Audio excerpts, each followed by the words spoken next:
Vamos a comenzar una sección de videos un poquito más compleja y difíciles posiblemente para algunos, pero intentaremos llevarlos de la mano para que poco a poco puedan comprender completamente la importancia y los factores que trabajan dentro de nuestro cuerpo, dentro de la actividad física. Así que no quiero que se me desesperen. Si se te cuesta al principio, no pasa nada, intentaremos llevarte de la mano para que puedas comprenderlo poco a poco si en verdad te interesa. Cuando te encuentras haciendo actividad física, tu cuerpo puede tener la necesidad de perder o ganar calor dependiendo del ambiente donde te encuentres, un lugar caluroso o un lugar frío. En esta ocasión hablaremos de los mecanismos que utiliza nuestro cuerpo para poder conservar una adecuada temperatura que le permita mantener un buen desempeño físico.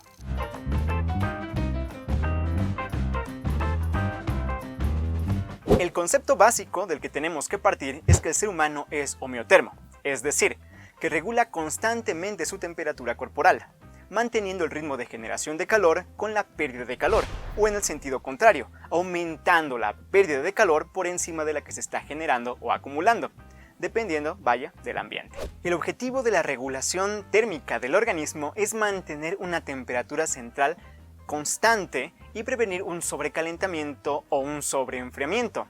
La temperatura ideal para nuestro cuerpo y la cual busca mantener es de 36 a 37 grados centígrados, pudiendo llegar hasta 37.8 durante la actividad física. Además, se tiene una variación entre dos zonas distintas, la zona central y la zona periférica. La temperatura central comprende las áreas internas de nuestro organismo, corazón, pulmones, órganos abdominales, en general todo lo que se encuentra por debajo de la capa subcutánea. La temperatura periférica se encuentra en las áreas de la piel y la capa subcutánea. La diferencia de la temperatura central y la periférica puede llegar a ser de unos 4 a 6 grados centígrados en condiciones normales, con un poco de frío o un poco de calor, pero esta diferencia puede llegar a ser hasta de 20 grados centígrados en condiciones extremas de frío, cosa que no ocurre muy comúnmente.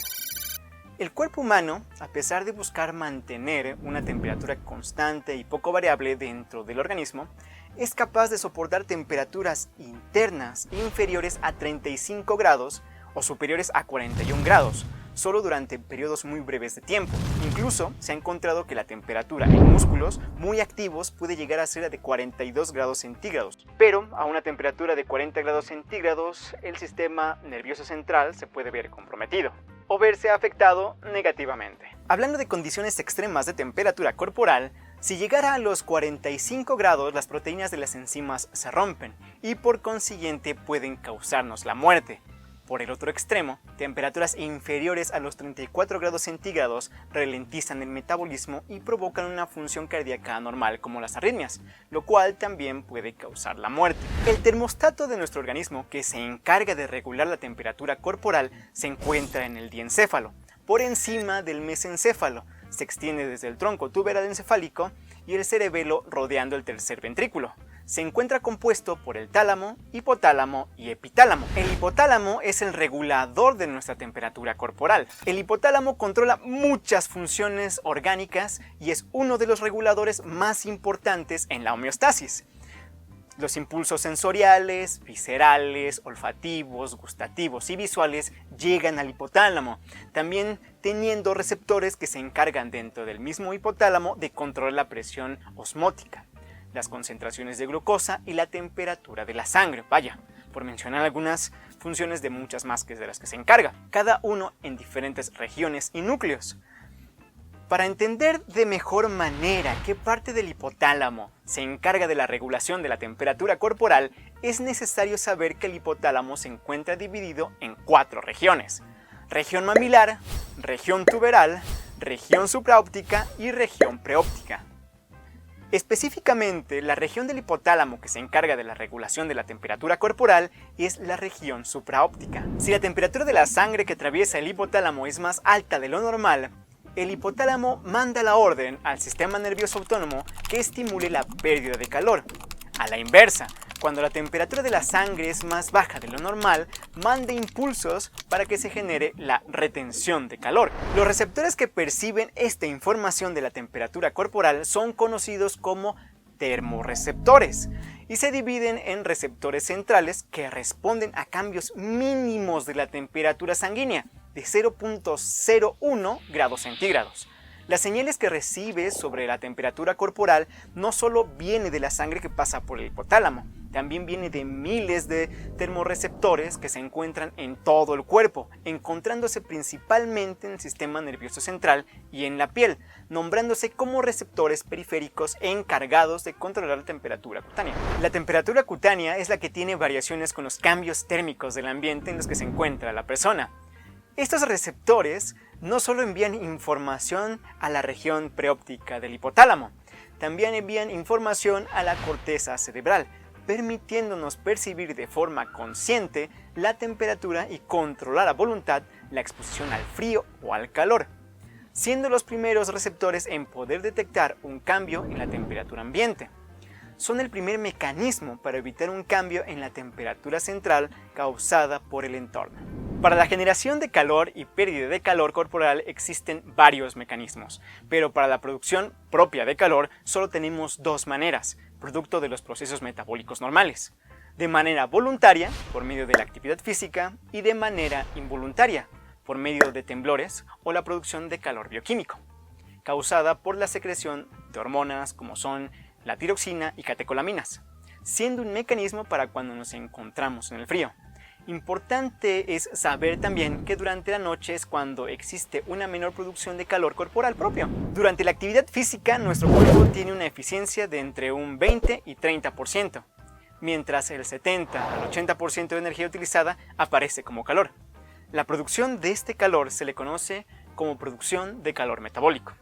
Gran parte del calor que no se pierde es almacenada en los tejidos corporales. De manera contraria, para la pérdida de calor existen varios mecanismos, pero también algunos de estos pueden ayudarnos a ganar calor dependiendo del ambiente. Estas pérdidas de calor ocurren por medio de la radiación, la conducción, la convección y la evaporación. Vamos a ver primero lo que es la radiación.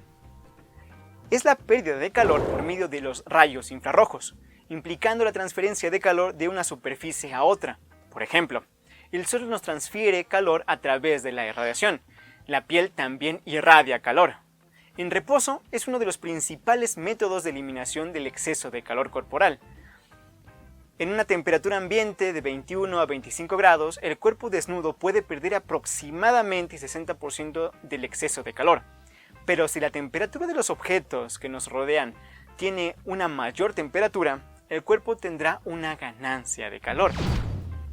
Ahora vamos a conducción. Es la transferencia de calor de un cuerpo con mayor temperatura a otro con menor temperatura a través del contacto directo. Por ejemplo, el cuerpo pierde calor cuando la piel entra en contacto con un material frío, como puede ser una banca o una pared, ropa o cualquier otro material sólido con menor temperatura. Ahora vamos a lo que es la convección. Consiste en la transferencia de calor mediante el movimiento de un gas o un líquido a través de una superficie caliente. Las moléculas del gas o del líquido que entran en contacto con la piel se calientan y se alejan de la fuente de calor, pasando otras moléculas para que ocupen su lugar, y así sucesivamente. La efectividad del aire para enfriar un cuerpo es menor que la de un líquido, siendo el líquido 25 veces superior, aunque cuanto mayor sea el movimiento del aire, mejora su eficiencia para enfriar un objeto, siendo un ejemplo claro cuando se utiliza un ventilador. Entre la conducción y la convección se puede perder hasta un 15% de calor cuando uno se encuentra en reposo, pero al igual que en la radiación, dependiendo de la temperatura del líquido o materiales con los que la piel entra en contacto, puede ganarse calor en lugar de perderse. Y por último vamos con la evaporación. En reposo representa el 20% de la pérdida de calor, el cual ocurre sin que tengamos conciencia de ello. Aproximadamente se pierden 300 mililitros en el aire exhalado y 400 mililitros desde la superficie cutánea diariamente, conociéndose como pérdida de calor insensible de agua. Pero es el mecanismo que mayor protagonismo tiene para la pérdida de calor durante la actividad física, pudiendo llegar a ser el responsable de aproximadamente el 80% de la pérdida de calor total. Para que esto ocurra, el sudor que se produce durante la actividad física debe evaporarse, por lo que a mayor temperatura corporal, el proceso de evaporación cobra mayor relevancia en la regulación de la temperatura corporal. Pero para que el sudor de la superficie de la piel se evapore, el ambiente también tiene un papel muy importante, teniendo en cuenta la temperatura y la humedad relativa. A mayores temperaturas, la humedad relativa influye en gran medida en la pérdida de calor por evaporación, por lo que a mayor humedad relativa, la evaporación del sudor es menos, siendo también menos efectiva para el enfriamiento. El sudor que no se evapora queda en la superficie de la piel o en la ropa, teniendo una menor capacidad de enfriamiento. En condiciones extremas, el cuerpo puede producir hasta 3 litros de sudor cada hora, situación que se puede llegar a presentar en los triatletas. La evaporación es el principal mecanismo de eliminación de calor en ambientes fríos y moderados, incluso cuando el ambiente es caluroso, en que la temperatura del aire puede superar la temperatura cutánea. La evaporación es el único modo de pérdida de calor. Sin embargo, en la natación es completamente distinto. El principal método de enfriamiento al estar en contacto con un líquido es la convección. Dentro de la actividad física, la temperatura del ambiente tiene gran influencia y mucho más cuando hablamos de deportes de alta competencia, teniendo gran repercusión sobre deportes de resistencia de larga duración practicados al aire libre. También influyen el viento y la humedad. El cuerpo puede experimentar mayor calor o mayor frío a una misma temperatura, pero con una variación de estos factores. Me explico. A mayor velocidad de viento, más sensación de frío se tiene, y a mayor humedad, mayor sensación de calor. Es por ello que además de calcularse la temperatura real, existe el cálculo de la temperatura de sensación, siendo un índice que combina los factores de la temperatura y la velocidad del viento. El viento por sí solo es un factor favorable para la convección, pero hay que agregar la humedad relativa. La combinación de estos factores podrán ayudar a determinar a qué estrés podría entrar el organismo en un entrenamiento o en una competencia. El peor de los casos que se puede presentar para un atleta de resistencia es una alta temperatura con poco viento y alta humedad. El cuerpo tendría que enfrentarse a una elevada temperatura por una pobre evaporación del sudor, por lo que se tendrían que tener estrategias para conseguir que el cuerpo no se sobrecaliente. Cuando la humedad en la atmósfera es alta, esta se encuentra saturada de moléculas de agua, siendo justamente esto lo que limita la evaporación. Al estar saturado de moléculas de agua, la transferencia de más moléculas de agua es limitada. Ahora que conoces qué influye en la temperatura corporal, es necesario saber cómo afronta el cuerpo la situación de frío o calor. Dependiendo de las situaciones, se modifican las arteriolas de la piel, se pueden activar las glándulas sudoríparas endocrinas, el músculo esquelético puede activarse generando un mayor tono muscular y las glándulas endocrinas pueden comenzar a secretar hormonas para aumentar la tasa metabólica celular. Entraremos a mayor detalle de lo que ocurre en nuestro cuerpo o en nuestro organismo y los mecanismos que utiliza nuestro cuerpo en situaciones de frío o calor en próximos videos. Por el momento es todo, muchísimas gracias por vernos o escucharnos, yo soy Alexis, me despido, abajo puedes ver nuestras redes sociales y a mí me puedes seguir en las personales que estarán de este lado y de nuevo muchas gracias por ver el video, nos estamos viendo o escuchando en el próximo video.